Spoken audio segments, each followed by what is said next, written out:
बिस्मिल्लाहिर्रहमानिर्रहीम। अस्सलाम वालेकुम जी स्टूडेंट्स, क्या हाल है? उम्मीद है आप सब ठीक ठाक होंगे। बहुत ही छोटी सी वीडियो है जिसमें हम लोग फिजियोलॉजी का वाइवा डिस्कस करेंगे। ये है जी स्टेशन नंबर 11 आपका ब्लॉक नंबर 4 का। ये स्टेशन बहुत ही छोटा सा स्टेशन है लेकिन नंबर इसके हैं जी 16। सिर्फ एक टॉपिक इंक्लूडेड है इस स्टेशन में। पहले जब कभी वाइवा हुआ कहता था लाइक एनाटमी फिजियो बायोकेम का, तो आपने पूरी बुक तैयार करके जानी होती थी। अब इस स्टेशन पे सिर्फ आपने एक चैप्टर तैयार करके जाना है और आप 16 नंबर हासिल कर सकते हैं। मैं रिकमेंड करूँगा अपने स्टूडेंट्स को कि वो ये वाला चैप्टर लाजमन तैयार करके जाएं, क्योंकि अगर वो एक चैप्टर तैयार कर लेंगे फिजियोलॉजी का तो ये उनके 16 नंबर स्कोर कर देगा। उधर एनाटमी में आपने एम्ब्रियो तैयार करनी है, आपने हिस्टो तैयार करनी है, आपने ग्रॉस तैयार करनी है, तब कहीं जाके आपको 16 नंबर मिलेंगे। यहाँ पे सिर्फ आपने एक चैप्टर तैयार करना है और 16 नंबर आपके हाथ में होंगे। हम लोग इसको एक साइड से स्टार्ट करेंगे।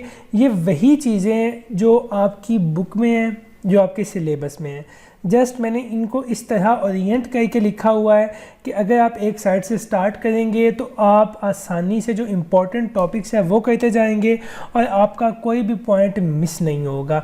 अब जैसे ये रिफ्लेक्सेस ही हैं, रिफ्लेक्सेस मैंने सारे जो इम्पोर्टेंट वन है वो निकाल के लिख दी हैं। इसके अलावा जो भी इम्पोर्टेंट चीज़ें वो मैंने लिखी हुई हैं जी। अच्छा, सबसे पहले इंटेरिक नर्वस सिस्टम, ऑब्वियसली इसके आपको कंपोनेंट्स का पता होना चाहिए। इसमें जो न्यूरोट्रांसमीटर्स यूज़ होते हैं बोथ एक्साइटेटरी एंड इनहिबिटरी, उनका पता होना चाहिए। मायोटेरिक एंड मिजनल प्लेक्सिस जो उसका पता होना चाहिए। इसके सारे कंपोनेंट्स क्या क्या कुछ ये कहते हैं, किस तरह ये एक्ट करते हैं, ठीक है, ये सारा पता होना चाहिए। जीआईटी का कंट्रोल, नर्वस कंट्रोल जो है ऑब्वियसली आपने पढ़ा हुआ है। उसके अलावा स्लो वेव, स्पाइक पोटेंशियल वगैरह, ये जीआईटी की जो मेम्ब्रेन्स हैं पोलराइज और डीपोलराइज किस तरह होती हैं। सिंपैथेटिक पैरासिम्पैथेटिक कंट्रोल, इनकी मूवमेंट्स जीआईटी के जो रिफ्लेक्सेस हैं वो नीचे हमने लिख दिए हैं, ये रिफ्लेक्सेस हैं। उसके अलावा हार्मोन्स जो जीआईटी में होते हैं, आपके मैस्टिकेशन और स्वेलिंग का सारा प्रोसेस, इनकी आर्क्स, ठीक है, आगे जाके वो भी लिखी हुई होंगी। इसके अलावा जब आप स्वेलो करते हैं तो रिस्पायरेशन पे क्या इफ़ेक्ट होता है।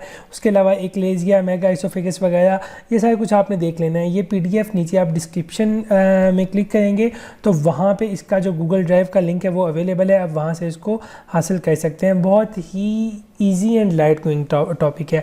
अच्छा, इसमें जो ये क्लिनिकल पॉइंट्स हैं ना, जिस तरह गैस्ट्राइटिस है, आपका पेप्टिक अल्सर है, इसके अलावा नीचे भी कुछ पॉइंट्स दिए हुए हैं, ये आपने लाजमन कहने। ये हर्शपियर्स डिजीज़ बहुत ज़्यादा इंपॉर्टेंट है, ये आपने कहनी है। अच्छा, कॉन्स्टिपेशन एंड डायरिया का आपको आइडिया होना चाहिए। यहीं से ही उन्होंने जो आपका वो प्रैक्टिकल इंक्लूड किया हुआ है ना कि एक इन्फेंट में आपने किस तरह चेक करना है कि उसमें कितना फ्लूइड लॉस हुआ है, तो वो यहीं से उन्होंने लिया हुआ है। मतलब ये सारी चीज़ें जो है इंटरलिंक्ड हैं। अब देखें, उधर एनाटमी में हम लिवर, गाल ब्लैडर वगैरह पढ़ के आए हैं, यहाँ पे भी उन्होंने वही दिया हुआ है कि उसकी फंक्शनिंग क्या है, किस तरह ये दोनों चीज़ें फंक्शन करती हैं। गाल स्टोन्स अगर बन जाती हैं तो वो किस तरह बनती हैं। इसके अलावा पैंक्रियाटाइटिस बायोकेमिस्ट्री में भी हम पढ़ेंगे, एनाटमी में पढ़ के आए हैं, यहाँ पे भी पढ़ रहे हैं और प्रैक्टिकल्स में भी हम लोग करेंगे कि जब आपका सीरम अमाइलेज तेज होता है वो क्यों तेज होता है। इसके अलावा वॉमिटिंग की आर्चेज, motion sickness, malnutrition and then again acute and chronic diarrhoea. मतलब ये वो इम्पोर्टेंट टॉपिक हैं जो आपको लाजमी करने हैं जी। बाकी इनका पीडीएफ नीचे डिस्क्रिप्शन में अवेलेबल है। अगर आपका कोई भी क्वेश्चन हो तो आप मुझे नीचे कमेंट सेक्शन में पूछ सकते हैं, या आगे क्विकली रिप्लाई लेना चाहते हैं तो मुझे इंस्टाग्राम पे मैसेज कर सकते हैं। बहुत जल्द हाजिर होंगे अगली वीडियो के साथ, तब तक के लिए अल्लाह हाफिज़।